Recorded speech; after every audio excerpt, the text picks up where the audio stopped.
ये तो अच्छा ही हुआ कि आतिफ ने ढूंढ लिया मुझे। हमदर्दी हासिल कर सकती हूँ अब मैं उनकी। अगर कोई मेरे आसपास ऐसा हो जो मुझसे शादी करना चाहता है तो करीम साहब दिलचस्पी लेंगे। मुझे जल्द से जल्द करीम साहब से बात करनी होगी।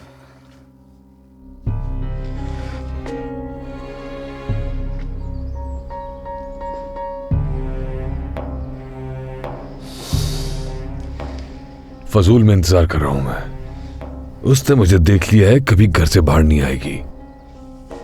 बेहतर है कि कुछ दिन ना आऊं यहां। अचानक पकड़ूंगा उसे मैं कभी।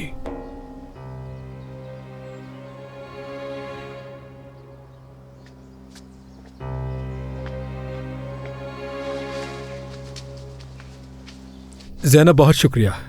मैं तुम्हारा ये एहसान कभी नहीं भूलूंगा। अहम काम था रकम अदा करना जिम।